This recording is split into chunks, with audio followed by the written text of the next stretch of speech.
Hello, તમને માસ કિચનમાં મારા જય શ્રી કૃષ્ણ છે બધાને. આજે બનાવીશું આપણે ચકરી માટેની સામગ્રી જોઈ લઈએ. સાવર ક્રીમ 1 કપ છે. 2 ઇંચ આદુના ટુકડાને બરાબર સાફ કરી સમારી લીધું છે. 1 ટીસ્પૂન જીરું છે. 1 ટેબલસ્પૂન તલ છે.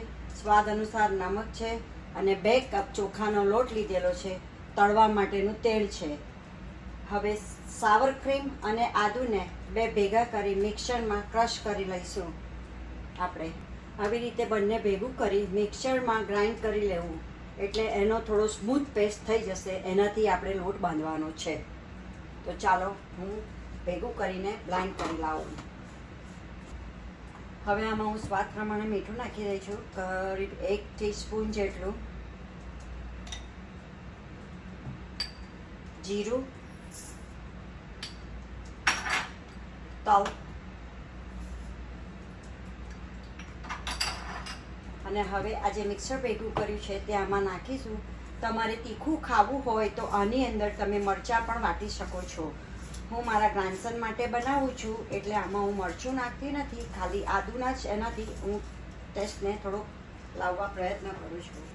તો ધીમે ધીમે આ સાવર ક્રીમ ભેગું કરતા જઈ આનો લોટ બાંધવો.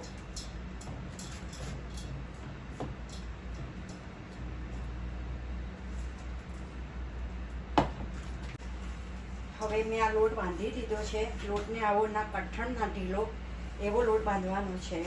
તો હવે આ ચકરી પાડવા માટે લોટ તૈયાર છે. તો ચાલો આપણે હવે સંચામાં તેલ લગાડી સંચામાં ભરી અને ચકરી પાડવાની તૈયારી કરીશું.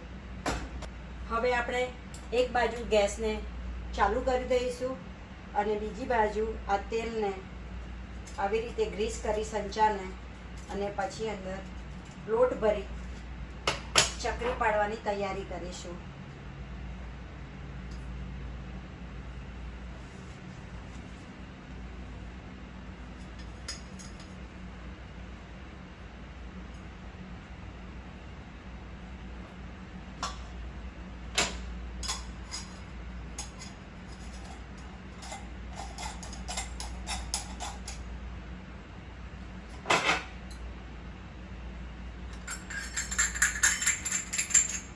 થોડું તેલ આને પણ લગાવી દઈશું, એટલે જ્યારે આપણું પતી જાય ત્યારે બહુ છોટે નહીં.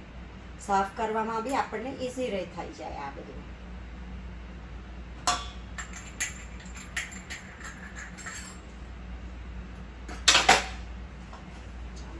આપણે આમાં હવે ભરી લઈશું.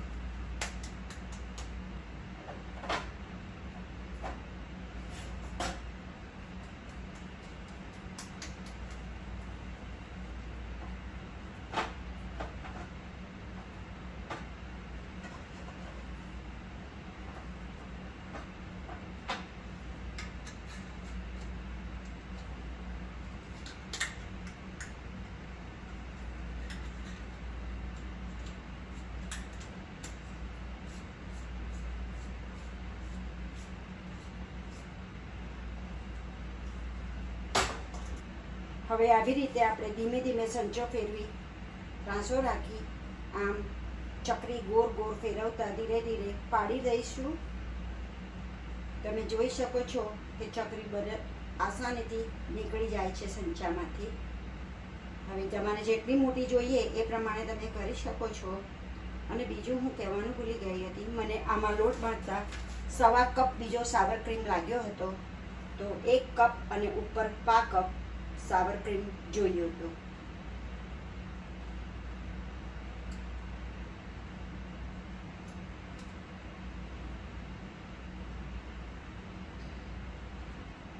તમે જુઓ છો કે ચકરી આસાનીથી પડી જાય છે. અને છેલ્લે તમારે આને આમ કરી અને દબાઈ દેવાનું, એટલે જ્યારે તેલમાં મૂકો ત્યારે ખુલી ના જાય.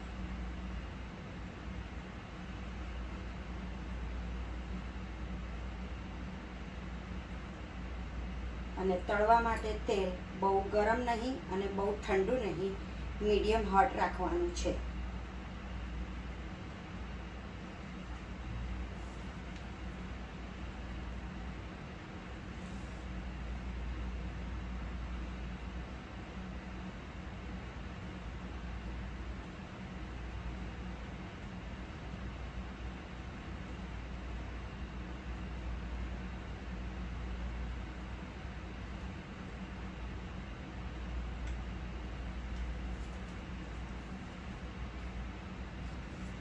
આપણે ચાલો ચેક કરીશું હવે તેલ થયું કે નહીં તે જોઈ લઈએ. આ થોડું વધારે પડતું તેલ થઈ ગયું છે એટલે હવે હું એને ધીમો કરી દઈશ અને આપણે થોડી રાહ જોઈએ. આ તળાય એટલે કાઢી અને મૂકીએ ત્યાં સુધી તેલ બી ઠંડુ થઈ જશે. અને આને અંદર મૂકવાની રીત છે થોડોક અમથો તબેથો તેલવાળો કરવો અને આમ કરી આને લઈ લેશો અને ધીમે રહીને પલટાવી દેવું. દજાવ નહીં તેનું ખાસ ધ્યાન રાખવું. અને આમ કરતાં તમારા કઢાઈમાં જેટલી બી આવે એ પ્રમાણે ઓવરલેપ કર્યા વગર તમારે આને તળવી. હું મારું કઢાઈ નાનું છે એટલે હું 4 જ મૂકી અને તળીશ.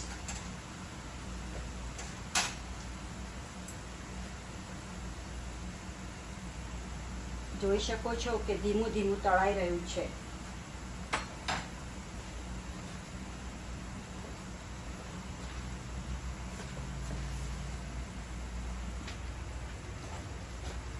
હવે આ એક બાજુથી થોડી ગોલ્ડન બ્રાઉન થઈ જાય એટલે ધીમે રહી તેને પલટાવી લેવી અને ચારે બાજુ સરખી તળી લેવી. અને ગોલ્ડન બ્રાઉન થાય ત્યાં સુધી તળવાનું છે, નહીં તો તમારી ચકરી અંદરથી કાચી લાગશે અને સ્વાદમાં મજા નહીં આવે.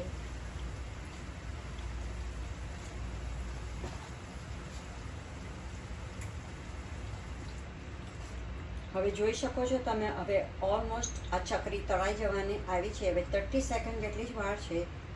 એક ઘાણ તળાતા એટલીસ્ટ 4 થી 5 મિનિટ જેવું લાગે છે.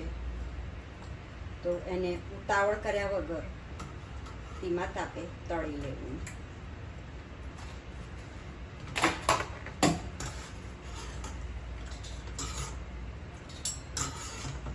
હજુ બેડ આ ગરમ છે એટલે થોડી હજુ લાલ થશે.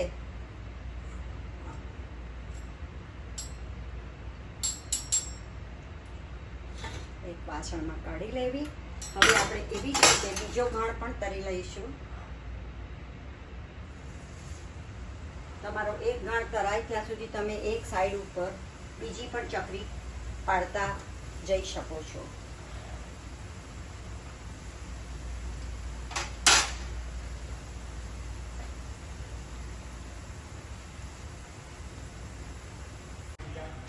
હવે તમે જોઈ શકો છો કે હું હવે પૂરું કરવાની એમાં છું.